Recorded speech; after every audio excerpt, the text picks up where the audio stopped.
Welcome to the Woman Who Left podcast. Hello, Andrea. Very nice. Thank you for coming on today and taking time out of your busy schedule. We'll start just by introducing yourself for people who don't know who you are. That would be a good way to start, wouldn't it? It would, yeah. So obviously my name's Andrea. I'm from Preston. I train out of Kaos gym with Rhianon Lovelace and Luke Davies. I've been competing in strongwoman now for, I'm trying to remember now, 2 years, which has gone very fast. I'm a heavyweight, so I do all the really heavy stuff, which sometimes I'm full of regret for, but I keep on pushing hard. Tell me about it. So what got you, or what sports did you do before strongwoman, before you got into it? Oh, literally no sport. So I was always the one that was bunking off PE at school, and I never really did any sports. But I went to the gym because before I got into strongwoman, I did like bodybuilding stuff, and like I was going to do bikini shows and all that sort of thing. But I found that my mental health was struggling with it all, and then I got pregnant, and I gained loads of weight. And I decided what I want to do is do something that's about performance and not about what I look like. Yeah. And I was chatting to a few people at the gym I used to go to, and they told me about Kaos in Preston and suggested that I go down and have a look. And then the rest is history, really. Yeah. So it was, the next question was, how did you get in the strongwoman? That pretty much kind of sums that wee one up. Sorry, yeah. What do you like best about doing strongwoman? You know what? People always have this conversation about what their favourite events are, but usually if someone asks that on a day when I'm absolutely knackered, I'm like, none of them. But I suppose what I like best about it is the personal challenge, that it's fun and interesting as well. Because I think when you're doing like bodybuilding for like aesthetics, you have to do a lot of the repetitive things. And while strong woman training can be quite repetitive, like if you're training for a company event, it's always so different. And it's usually just something bizarre, yeah.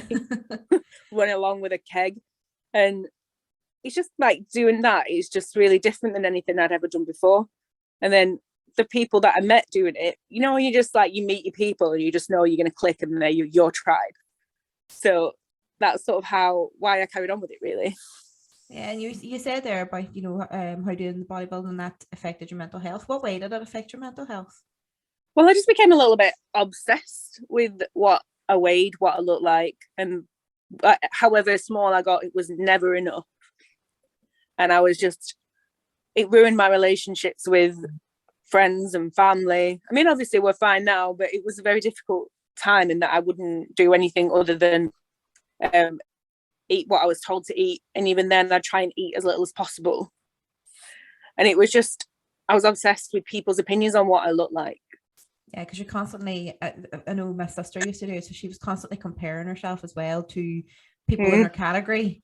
I mean, you compare yourself in strongman, but you're a bit more in control of what you can do. Yeah, and you can eat a lot more as well. You don't have to actually, like, unless you're maybe in a weight category, but majority of the time you can pretty much eat what you want, especially if you're in the open category. Yeah. There's not really much, like, you always say you want to eat healthy enough because you want to have enough energy to do like, you don't want to have a McDonald's 5 times a week. That's not really going, even 5 times a day, 5 times a week. Like, it's not really going to benefit you when you're training. No, but you don't. You can just eat carbs without feeling guilty, which is lovely. Yeah. And would you have any history of eating disorders or anything like that? Like, or is it just one of them things it just got a hold of you, as it probably would do? I think it's more like body dysmorphia that I've struggled with. Yeah. And then when you're that way out anyway, then having to be focusing on your looks all the time, every little flaw that you might see real or imagined becomes massive in your mind, and you're just trying to control every tiny little aspect of it, really. So no, I've never been diagnosed with any eating disorders, but I think a lot of people have disordered eating without a real diagnosis of any eating disorder. And I think, obviously, not taking away from people who have eating disorders and how much of a challenge that is, everybody has their struggles with disordered eating, I think. Yeah, I think I even will more so more even as might be. yeah, even more so like as a female. I know men do have eating disorders and body dysmorphia too, not taking taking that away from them. But I think as a woman, you're always told all your life you have to be small and skinny and look a Yeah, certain way, and it sometimes feeds into your mentality that yeah, it's hard to get away from that. It's hard to get away from it looking at the is. magazines and following people who are only putting a show on as well sometimes for their followers and stuff, that they want to look perfect all the time, or in reality it's not so No, much that. exactly. And like even like the lightweight athletes, like Rhiannon, she's like, her body is amazing, but she's still really real about it. She's not. Yeah. She doesn't pretend that she does things that like No, she puts up all the, not, I don't want to say bad workouts because that's negative, but she puts up she's just honest. Yeah, she there's is. nothing she doesn't post about on Instagram. Yeah.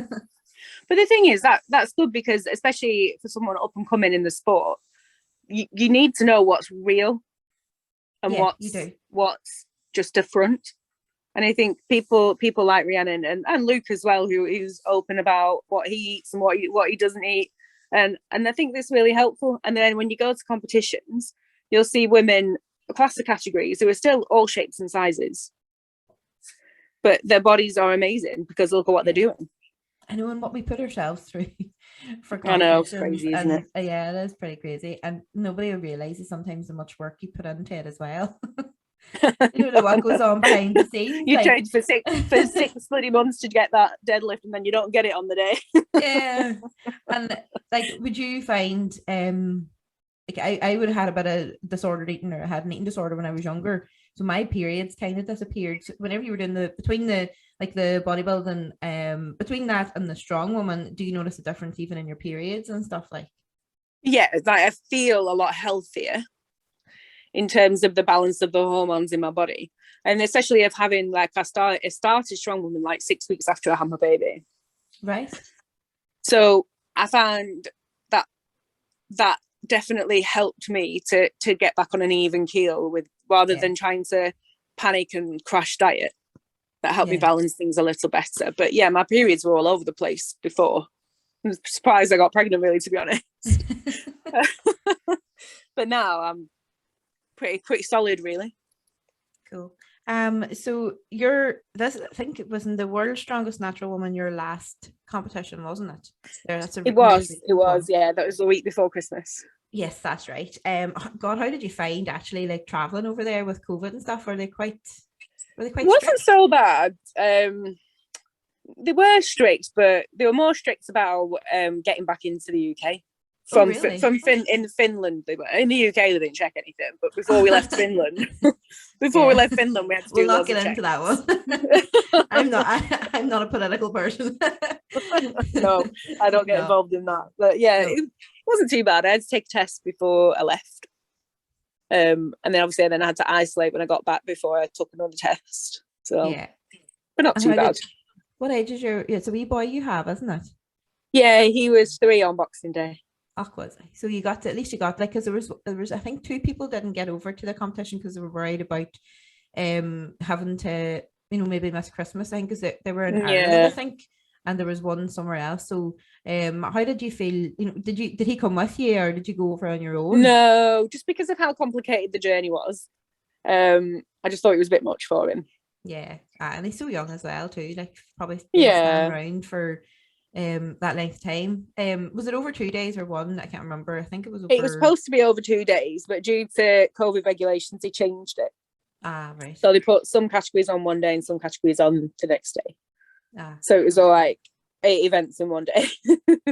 But they did cut it down to 6 in the end. They decided it was too much, but 8 events is a bit much to do in one day. Like 6 events is it's hard enough to do in one day as well. Never mind. Oh, I know.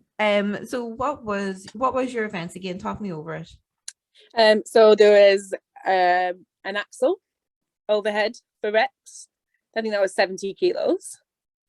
And the biggest thing for that for me was like no belt cleans or anything like that. So it was all luckily, as an open weight, I got the power belly to play with. I suppose to a belt, isn't a belt clean isn't counted as a natural lift, isn't it? Not, isn't that the way they see it too? Yeah, it's like same equipped, I suppose. Yeah. And then we did a sandbag for distance, which was meant to be, and they advertised it as 75, but on the day it was 95. Oh. And then what did you throw things over a bar? They ended up being what, I've forgotten what they were over the bar now. Weren't they sandbags? Some of them were sandbags and some of them were medicine balls or something, wasn't it? And some of them were medicine balls. That's it. I blanked it out. It was so traumatic. I think I like threw it in front of me at one point. I was like, oh God, what a nightmare. And then once I was over the drama of that, there was a quad back deadlift. Yeah, that looked pretty cool. That was pretty cool. I enjoyed that. And then I've probably forgotten something here. Tire flip. We did a tire flip. Forward hold. And then a sandbag medley. Which one was your favourite out of them all? Always the deadlift. Where did you place in each of the events? So I was third on the overhead. So I was a bit annoyed with myself because I wore a belt. But I think if I'd just not worn the belt, I would have got another rep. But you live, you learn. And then I think I placed fourth on the sandbag because I injured my knee just before I left, which wasn't helpful. And so I was a bit cautious, let's say, which was fine. I think I was third or fourth on the tire flip. And then I think all of us came either joint first or joint second on the overhead throw because lots of people got the same. And then it was lunch, so I could put it all behind me. And then I came first on the deadlift, first on the forward hold, and second on the sandbag medley. Cool. So an average morning, picked it up in the afternoon. That's the way. As long as you can turn it around. It's like exactly. A game of football too. Sometimes if you're doing not so well in the first half, you get a pep talk and then you come back out and you win. So exactly. And you can't be you like have to change your mindset. You can't be part of Rhiannon's gym and not win the deadlift event.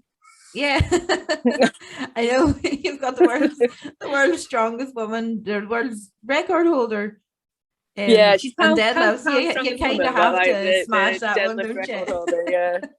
And Luke's an awesome deadlifter as well. So the both of them are deadlift specialists, really. So I felt I would have let the side down if I didn't win the deadlift. Oh goodness. I was going to ask something. Oh yeah, I was going to ask. So natural, like I'm only in the sport 6-7 months. So the natural side of things, I've watched a few of them, but some of the rules and regulations I've never really actually looked into. So are you allowed to wear knee straps on natural? And you allowed to, like, do you have to go completely like without, like, the only thing you're allowed to wear is like a belt, you know, like when you're doing powerlifting, like raw powerlifting, they don't use straps and stuff like that. Is that pretty? No, you can use neoprene knee sleeves. Yeah. But nothing more than that. Nothing more. And you can use straps on the deadlift, but they have to be not figure 8 straps. They're traditional straps, which we didn't know about until the day, but that was fine. Did you bring both anyway? Yeah, exactly. But yeah, you're not. Some will let you wear, like, you know, like the neoprene shorts. Yeah. But it just depends on the day, I think, because I think they don't really give you a lot. For me, it's just because I've got achy hips. They help me feel a bit more secure in my hips. Yeah. But they don't really necessarily add anything to the lift. So most will allow like neoprene shorts, neoprene elbow sleeves, neoprene knee sleeves, but nothing like double ply or triple ply. How did you find the prep leading up to it? The prep was okay. It was doing well until, because obviously the summer was really busy. I did something like 6 competitions in 8 weeks or something crazy. Yes.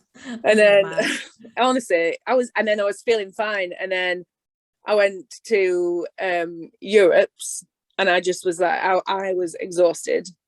I hit the wall. And I can't remember for the life of me, that's how hazy that time in my life was, whether the Arnold's was before or after the Europe's, because one was the week before the other. And I went to the Arnold's, and as I was doing the deadlift, I just felt something in my back go. and then something in my knee went. So the prep was up and down. It was good in some areas, not so good in other areas. Yeah, made the best out of a tricky situation, I suppose. Oh yeah, you know what though? The more experience I have in this, the more I find that, it's never perfect. It's never going to be what you want it to be. You have to remember, there's too, always like something. You're still a newbie, like you're still absolutely, at 2 years. It's like me. I'm 10 years qualified as a nurse now, and I still say I'm a newly qualified nurse whenever I go to places. And then they're like, exactly. "Oh, how long are you qualified?" And I'm like, 10 years, and they're like, I don't know how long you can actually say you're new at this, Nicole. I still will be doing it. Yeah, you're until the day I retire all the time. Yeah, every day is a school day. Oh, sure, you do.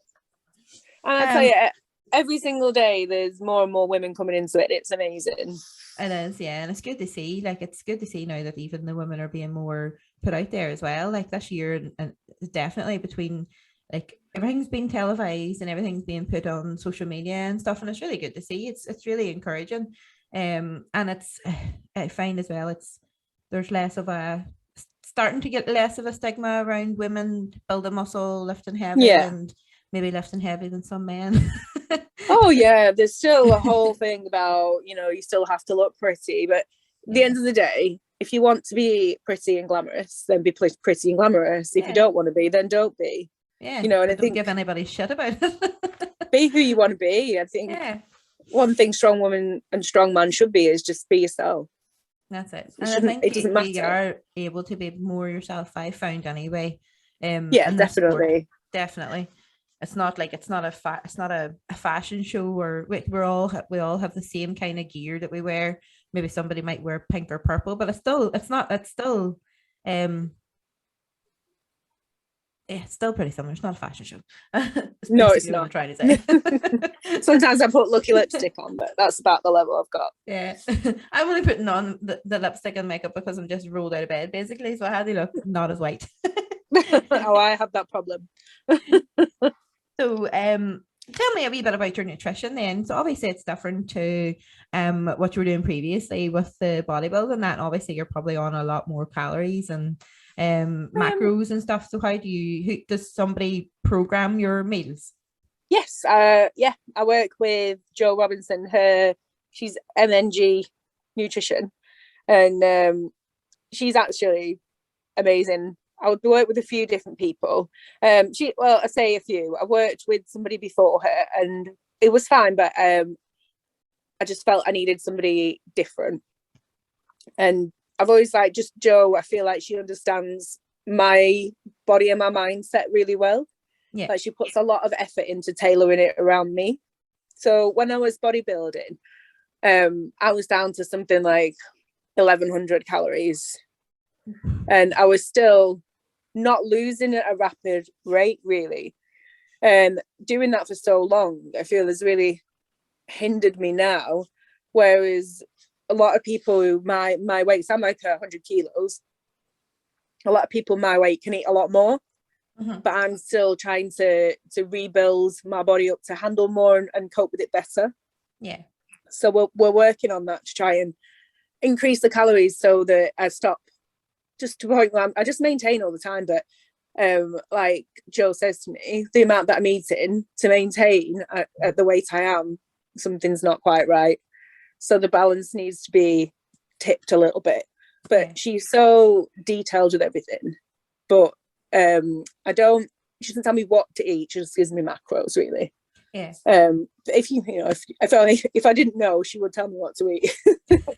Because I used to be a chef, so I love cooking and food. So I like to have that bit of freedom.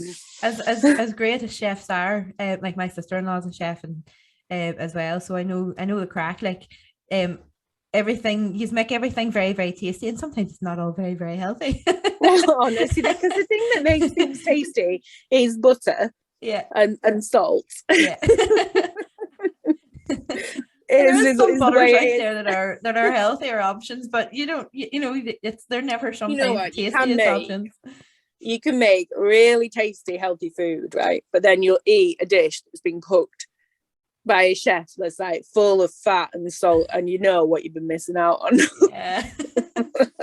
Even sometimes just going down to Chippy and getting a greasy chip, and like often chips then just go out the window for about a week after They that. do. You're constantly craving them. Oven chips are just a bit joyless after that, aren't they? Yeah, they are, aren't they? But there's only so much. There's only so much like eating healthy you can do. Sometimes you just need to blow off a bit of steam. Absolutely. You know what? And that's what it's all about. It's about balance. It's not about being 100% on it all the time, because I don't need to be for competing. Yeah. I just want to feel like feel better about myself because I'm heavier than I want to be. But that's because my belly gets in the way when I deadlift, and it annoys me. When I feel I know what I want to be faster when I'm moving.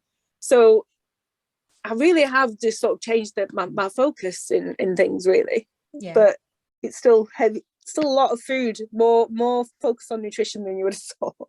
It must be hard enough too, though, whenever you've got a toddler. Like, do you, like, if they're like they haven't finished everything in their plate, do you find that you want to just kind of like, oh, that looks nice, I'll have a wee nibble of that? Oh, and he's terrible. He'll be eating his tea, and rather than just like not eating it, he'll literally put it in my mouth. He thinks Mommy, oh. This is for you, Mummy. Oh, thank you. And see, when you're at competitions, what would you normally like? How would you fuel in between events? You see, now I'm terrible for events because on competition days I just really struggle to get a lot in me because I'm so nervous. I can't eat a lot. Yeah. So we've worked out ways to put those calories in that aren't a lot of volume. So I got like some carb powder, and I'll put that in like juice, and I'll sip on that, and I'll have like and then usually there's a lunch break, so I'll try and get like a bagel and jam or chicken something. Yeah. But that'll be like the only meal I'll eat in the day. Normally it's like little mini Mars bars, like all kinds of just anything just that's light on my stomach. My go-to one's jelly babies. Oh, squashies are my best. I love squashies. Jelly babies, Coke and Mars bars. That's what I think I would live on. You just got to do it, because I can usually get a good breakfast in. I try and have a really big bowl of porridge with banana and peanut butter. And then that's a few hours before I compete. But once the competition adrenaline kicks in, I just can't stomach a lot. No, I think we're all the same though. But then if you didn't get nervous coming up to the start of an event, like you'd be more worried that you're not nervous, because you're like, do I really care about this? Yeah. You know, do I care about this enough to not like to why am I not nervous? Yeah, it's the passion, isn't it? We all love it. Yeah. And if it comes like whenever you kind of lose that nervousness and that passion, that you're kind of questioning yourself, do I really actually want to be doing this anymore? Putting myself through all this. Yeah. Because there's a lot of sacrifice. Trying to think the most positive word to say rather than saying put my body through this hell, but there's only one way you can say it sometimes. There's like the sacrifice that goes into it in terms of your personal time, family time, the pain in your body, the cost of buying all that protein. you know it's expensive. I've never ever known a sport to be as expensive in my life. I didn't think it was going to be that expensive when I started it. But like coaching, nutrition, the food, so much chicken is so expensive. Yeah. Oh, and there's only so much chicken and steak you can eat too, like, isn't there, in a week? Oh God, I know. But I try. Well, tonight for my tea, I had a chicken breast and I made a stuffing with chicken sausages, feta cheese and harissa paste, and I wrapped it in prosciutto and had like that with a big salad. Sounds nice. It was good. It was a real treat. So we've covered recovery. Yes, recovery is a very, like, obviously as a natural athlete, then you work with in time. Do you work even in time with your like cycles and stuff like that as well, for like, you know, because obviously you'll weigh a cycle, you'll have peaks in your, you know, your natural what do you call it, estrogen and your natural testosterone and stuff all like that. So do you work your training around your cycles, your periods and stuff as well? I don't at the moment, but I have an awareness at times. So if I have a bad session, and I'll know if it's why that is, rather than it's just a bad session. So I sort of forgive myself a little bit more. I tend to retain water really badly as well. When I'm premenstrual, I am like a camel. So that sort of is difficult to manage in terms of training, because I just feel I'm just bigger, like I feel like sluggish.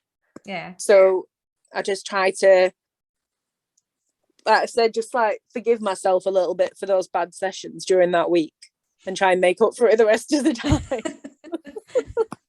It is hard though. I got told off by my coach there when I started with him about, so what I done was I had my period and I was just feeling like crap. So I missed 2 of the workouts. And then what I done then at the end of the week, whenever I was feeling a bit better, I done 3 workouts in one. And he fucking went mad. He absolutely went mad at me. He's like, don't you ever do that again. If you miss them, you miss them, that's fine. If you're not feeling great, just don't do 3 in one ever again. I was like, okay. Yeah, well, I've done that in the past and I've learned my lesson. Yep. I could die for like the week after, and then sure, it was back to square one. I had nothing that whole week. Well, I'm approaching masters very, very quickly. And my body just seems to have something different that hurts every week. So it's just ridiculous. But I do work really. I've got there's an acupuncturist where in my little town where I live, and she gives me treatments every week to try and work on all those different niggles and things. And I see a physiotherapist that works out of Kaos, and he gives me like a program to follow every week. And it's I'm at that point in my life where those elements are just as important as the training. Yeah. Because you can't do anything if you're injured, can you? No. How many hours a week would you say you spend on recovery?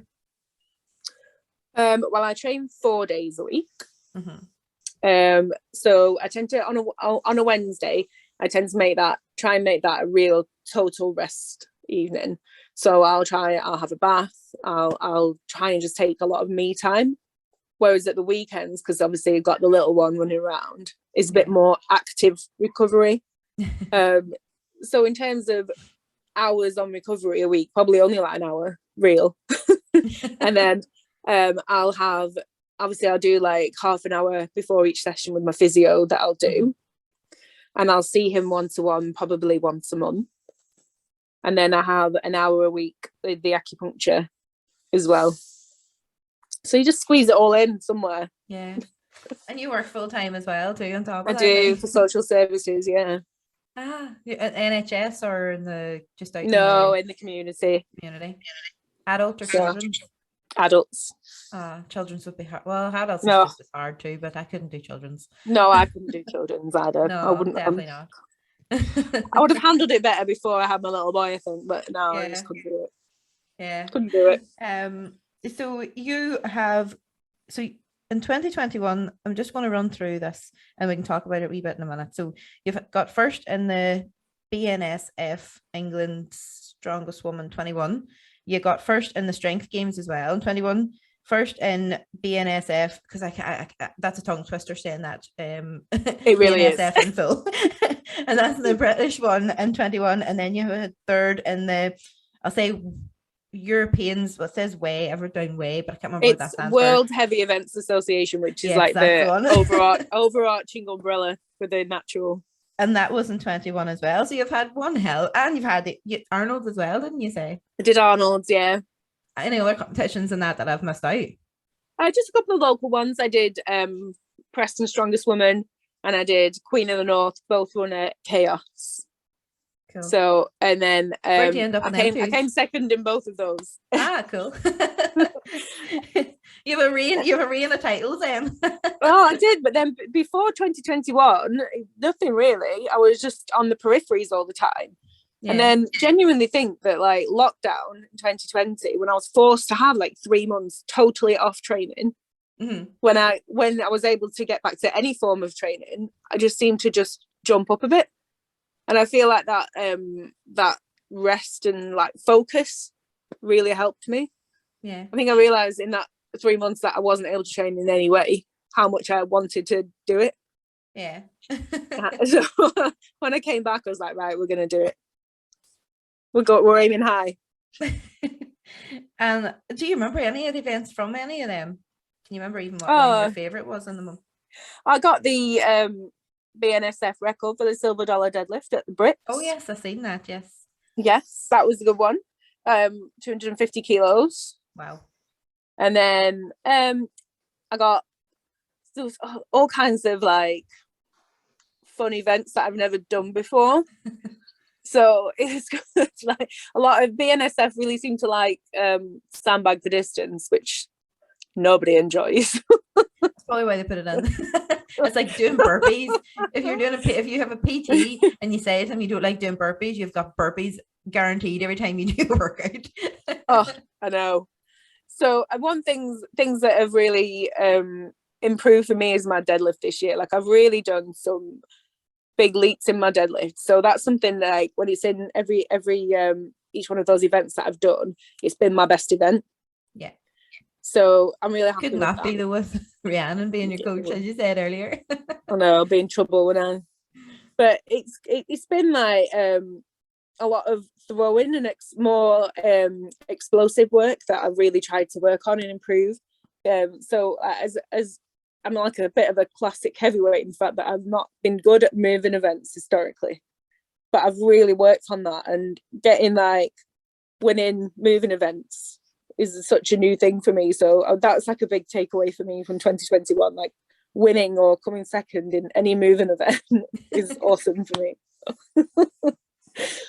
I think Luke was like, what? Who are you? God, I've actually gone through nearly everything there now. Is there anything you want to chat about? Sorry, I do talk a lot. I'm really sorry. You're grand. That's what a podcast is, talking. No, it's all right. Talk away. Maybe just what's happening this year. So plans for 2022. I'm doing the UK's qualifier at the end of March, which is a big step up for me. It's a big moment in my life. I mean, I'm going there with all the top names, and they're all going to beat me, but to even be there is so massive for me. So I'm really excited. What's your qualifier for that? Is that there's a lot of like grip events. There's like a dinny handle hold. It's like an anvil carry. There's all kinds of stuff I've never done before, which is really exciting for me. So no, well, exactly. This is for UK Strongest Woman. Yeah, is that the Four Nations one. Yeah, the one that was on. It's going to be on TV soon. Where Donna Moore won it last time. One of Glenn's event. Yeah, the one Glenn does. The one that was yeah. So this is the qualifier for that, because obviously some people have already been invited, like Annabelle and people like that, and then they're doing a qualifier for, I guess, the wild card entrance. So I'm going to do that. Chances of me qualifying are slim to none, but to even be in the crowd is massive. So I'm really excited. And it's over, like, it's because I suppose it was in Bangor this year, like not that many people, it was all us Irish ones. There was not many English ones and Welsh ones and Scottish ones were able to come over to it this year. I think too, we lockdown as well, like with different restrictions. It was a bit, it was all right for me. I got to watch it. I got to chat to everybody. So what else is in the horizon then for this year for you? They're doing a qualifier for the official Strongman Games at Kaos. So I'm going to do that. That's right, yes. And I'm going to do the Strength Games, the Pro Strength Games. Because I won the amateur last year. I got an invite. The amateur you done last year, right? Yeah. So that could be a scary one, because looking at the qualifier, I'm glad I'm not having to do it. There's a lot of like a dead hang for time. Oh my gosh. A what? Like where you a dead hang where you just hang by your hands from a bar. It's a grip test. It's basically a grip test then. Yeah. It's not for people at my weight, I'll tell you that. No, like I'm 130 kilos. I think it wouldn't be one I would like to do. No, I do them for physio and it's torture. Oh, you get a good stretch like for the next event. It's a good stretch. Yeah. You'd need to put like a wee box below me so I can even put my tiptoes on. But that's cheating, like still.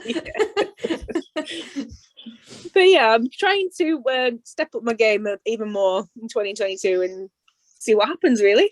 Yeah. And obviously, are you planning on going to the Europeans and the natural strong woman in 2022 as well? Planning on it, yeah, at the moment. And to get there, you have to be registered as a natural athlete, don't you? You have to be. Yeah, you have to register. with the governing body sort of thing.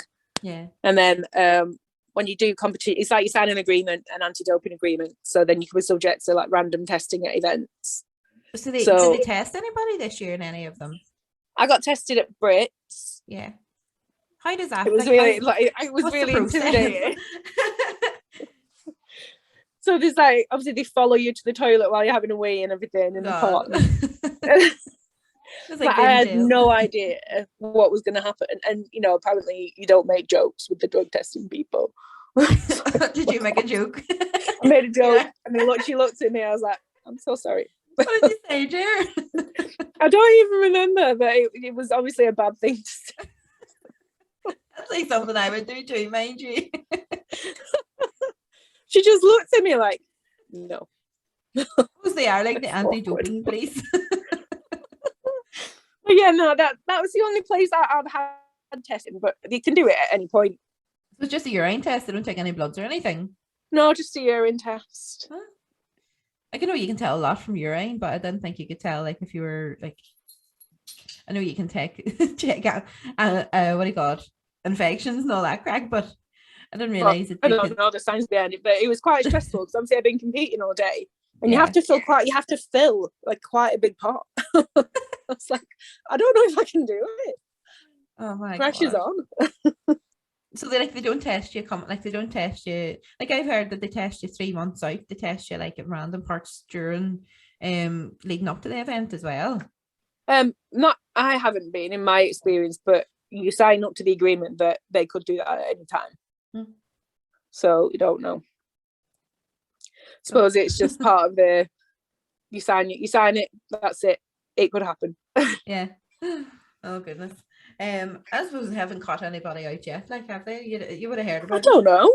Honestly, I don't know any of the gossip. I'm terrible. Like you hear, I used to watch CrossFit quite a lot. So you would have heard. I think on one of the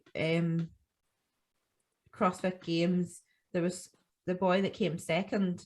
He had failed his drug test the week after. Oh, really? Yeah. So I think he got that second place took off him.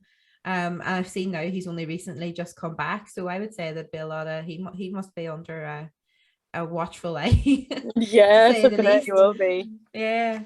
So that kind of rounds up all the questions. Now the next thing is just the fire questions. I'm ready. These are the fun ones. You ready? You have 2 seconds to answer. Oh my gosh. You do not. The first one then is your favorite TV program. You see, now I never have one favorite one, but anything like crime, and when I'm stressed, I like to go to comfort blanket TV programs. So at the moment, I'm rewatching all of Criminal Minds. That's not bad. Watching it all before. And I like anything that is about murder in some description. Yeah, CSI. I always wanted to be one of them people that open up the dead bodies to see what do you call Oh yeah, me too. I always wanted to be a pathologist. Yes, that's it. Do the autopsies. That would be me too. Job. Didn't get good enough GCSEs, I don't think. No, I done art, technology, and ICT for my A level, so I don't think you can open up bodies with them. No, I don't think so. Well, your favorite film?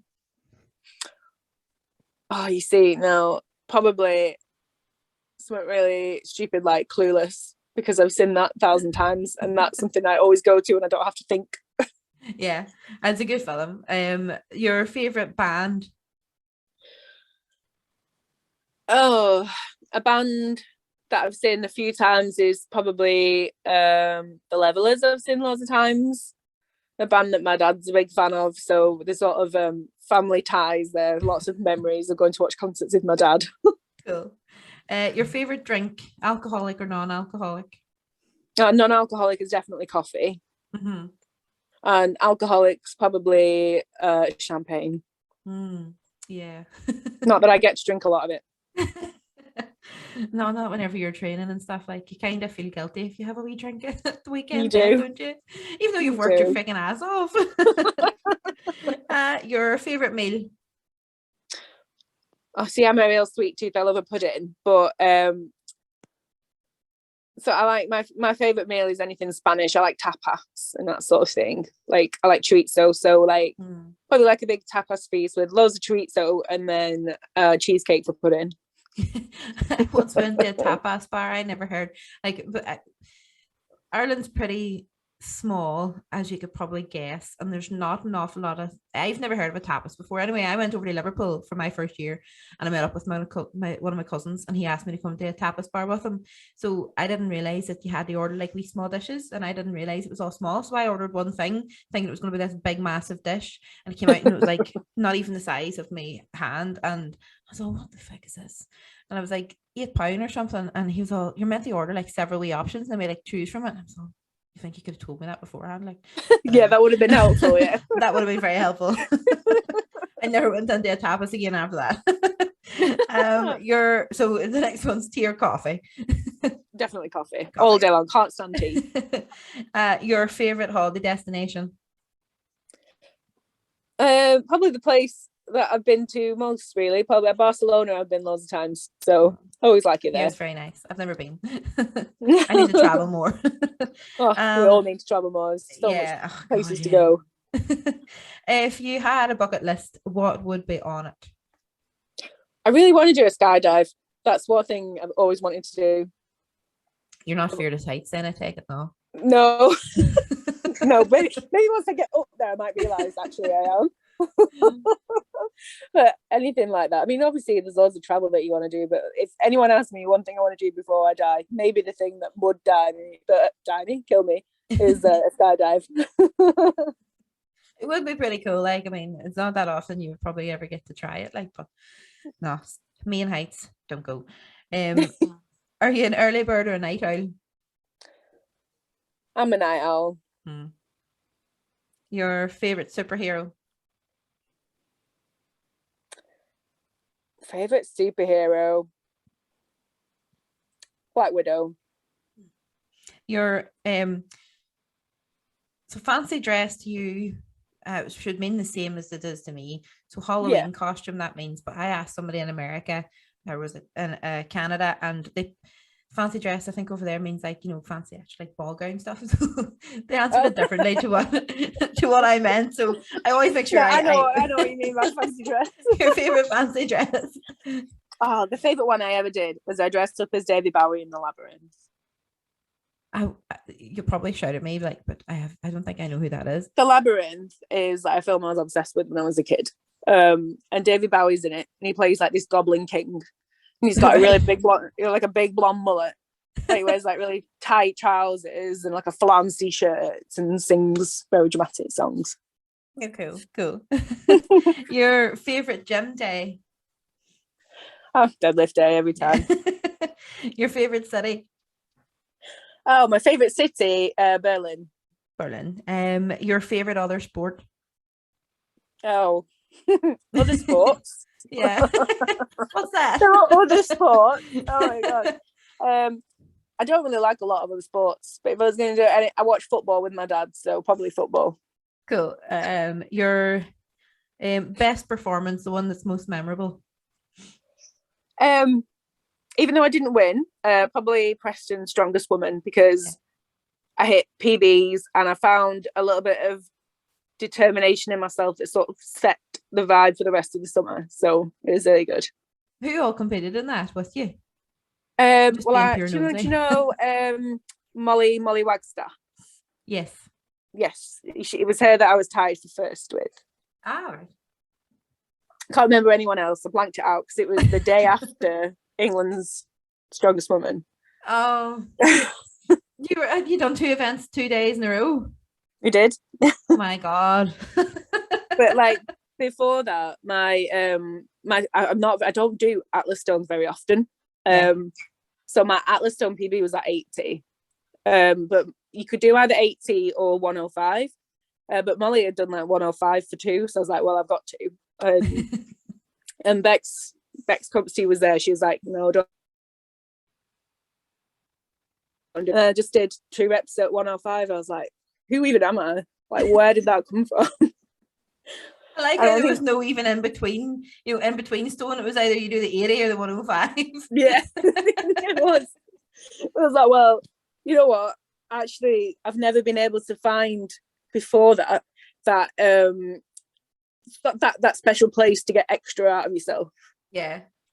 And I was like, oh, I finally know how to do it. Where am I?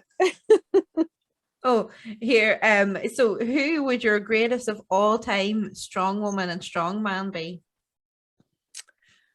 Okay, so strong woman, probably Donna Moore. I should say Rhea, but Donna Moore is just amazing. I think she'll forgive you for saying it. Won't you? You'll forgive her for saying that if you're watching, won't you? Fingers crossed. She's the best lightweight of all time ever. So strong man of greatest of all time. Luke's given me a fiver to say him. Didn't really. But other than that, I can't remember his name. I've just gone totally blank. Probably just one of the Stoltmans for me, because I like, not necessarily that they've won more times or they've got they're stronger than others, but I think the way that they've brought it into more people and reached out to more people through their performances has really been important, I think. So probably both of the Stoltmans, really. Yeah, and Tom, like, he hits it with me for where he's come from with autism and stuff, and my wee nephew's autistic. So anytime my wee nephew's like having a wee down moment about, can I do this? And I'm like, remember I showed you Tom Stoltman? And he's like, yeah. I'm like, he's autistic and he's the world's strongest man. He's like, oh yeah. My nephew's also American, so like, you can be the president one day too, Amazing. So what do I say? Favorite cheat meal? Favorite what, sorry? Cheat meal. Cheat meal. Cheesecake. Yeah. You're a woman after my own heart. Person you most admire, doesn't have to be a strong woman, it can be anywhere, like your personal life as well. The person that I most admire is probably my mum, really. Even though she doesn't compete, she's never done anything like this, but she's just somebody that never gives up, my mum, and I always admire that. That's nice. Your favorite animal? Dogs. Your favorite event? Favorite event's probably the deadlift. She's so predictable. What your favorite time of the year? Oh, summer. I'm a real sunshine person. Yeah, I hate the cold. And are you a film or a book person? I film with when my family are around me, but if I'm on my own, I'll read a book. Yeah, that's all the questions. Thank you very much, Andrea. It's been a pleasure chatting to you. Hopefully I get you back on for part 2 next year after all the 2022 events. Hopefully. Well, take care. Yeah, thank you. Thank you for listening. Now don't forget to subscribe and ring that wee bell. Ding-a-ling.